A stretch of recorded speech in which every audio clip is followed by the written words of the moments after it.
Praise the Lord.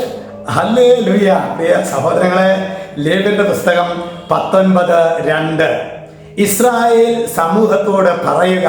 മോശയോട് ദൈവമായ കർത്താവ് പറയാണ്, നീ ഇസ്രായേൽ സമൂഹത്തോട് പറയണേ. എന്താ പറയണത്? നിങ്ങൾ പരിശുദ്ധരായിരിക്കുവിൻ, എന്തെന്നാൽ നിങ്ങളുടെ ദൈവവും കർത്താവുമായ ഞാൻ പരിശുദ്ധനാണ്. അതായത് നമുക്കറിയാം, നേതൃത്വമാണ് മോശ. ഈ കാലഘട്ടത്തിൽ നേതൃത്വം ദൈവജനത്തോട് പറയേണ്ടത്, നേതൃത്വം പാലിക്കേണ്ടതും നേതൃത്വം ദൈവജനത്തോട് പറയേണ്ടതും നിങ്ങൾ പരിശുദ്ധരായിരിക്കുമെന്ന് മക്കളെ.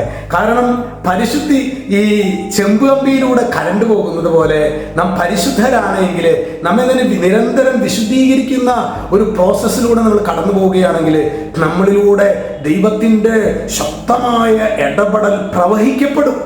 ഹല്ലേലൂയ.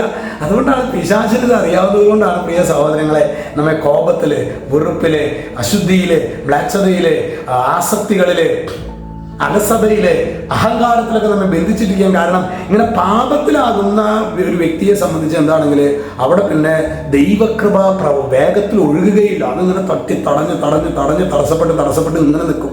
അതുകൊണ്ട് തന്നെ അച്ഛൻ്റെ അടുത്തേക്ക് ചിലപ്പോൾ പേഴ്സണലായിട്ട് ഒരു ഷെയറിങ്ങിനൊക്കെ ആയിട്ട് ദൈവജനം വരുമ്പോൾ ഞാൻ പറയാറുള്ള ഒരു പ്രധാനപ്പെട്ട കാര്യമാണ്, ചില മേഖലകൾ ദൈവം കാണിച്ചു തരികയാണെങ്കിൽ പറയും ഇന്ന മേഖലകൾ, അതൊരു സൂചനയാണത് മാത്രമായിരിക്കില്ല. നിങ്ങൾ ശരിക്കും ആത്മാർത്ഥമായിട്ട് ദൈവസന്നിധിയിൽ ഒരു ആത്മശോധന നടത്തി കണ്ണീരോടെ പാപസങ്കീർത്തനം നടത്തും. അത് ചെയ്യുന്ന സമയം തന്നെ ദൈവം ഇടപെടും. ഇതുമായിട്ട് ബന്ധപ്പെടുത്തി അച്ഛന് പറയാനുള്ളത്, അച്ഛൻ ഇപ്പോൾ സെൻറ്റ് തോമസ് ദേവാലയം ഏങ്ങണ്ടിയൂരാണ്. ഇവിടെ മാസത്തിലെ 2ാമത്തെ ഞായറാഴ്ച ആത്മവിശുദ്ധീകരണ ദിനം വൈകിട്ട് 5:30 തുടങ്ങിയാണ്. അപ്പോൾ നമ്മൾ ചെയ്യുന്നത് അച്ഛൻ പ്രയർ ലീഡ് ചെയ്യും. ഒരു 4-5 അച്ഛന്മാർ കുമ്പസാരിപ്പിക്കാനായിട്ടുണ്ടാകും. അപ്പോൾ കഴിഞ്ഞ നാളുകളിലൊക്കെ അച്ഛനോട് ഒരു ചുരുങ്ങിയത് 7-8 പേരെങ്കിലും പറഞ്ഞിട്ടുണ്ടായിരിക്കും, അച്ഛൻ അത്ഭുതം, ഒരുപാട് നാളായിട്ട് നടക്കാത്ത പല കാര്യങ്ങളും ഞങ്ങൾ കണ്ണീരോടെ പാപസങ്കീർത്തനം നടത്തിയപ്പോൾ ഞങ്ങൾ ദൈവം ചെയ്തു തന്നു. പാപസങ്കീർത്തനം നടത്തി ദിവ്യകാരുണ്യ സന്നിധിയിൽ മുട്ടുകുത്തി പ്രാർത്ഥിക്കും. ഒരു 2 മണിക്കൂർ, 1.5-2 മണിക്കൂറൊക്കെ ഉണ്ടാകും. അത് സാധാരണ രീതിയിൽ ദൈവജനത്തിൻ്റെ കൺഫെഷൻ കഴിയുന്നത് വരെ കുർബാന എഴുന്നള്ളിച്ച് വെച്ച് വികാരിച്ചൻ പ്രയർ ലീഡ് ചെയ്യുന്നു. അതുപോലെ തന്നെ ജനം പാപസങ്കീർത്തനം നടത്തുന്നു. അപ്പോൾ ആത്മാർത്ഥമായിട്ട് ചെയ്യുന്നവരുടെ ജീവിതം, അത് അച്ഛനോട് പറഞ്ഞവർ, ഇനി പറയാത്തവരെന്തോരം പേരുണ്ടാകും. ഇതുപോലെ പ്രിയ അതിൻ്റെ കാര്യം ഇത്രയേ ഉള്ളൂ, ഈ നിങ്ങൾ പരിശുദ്ധരായിരിക്കും. ദൈവവചനമാണ്, എന്നാൽ നിങ്ങളുടെ ദൈവവും കർത്താവുമായ ഞാൻ പരിശുദ്ധനാണ്.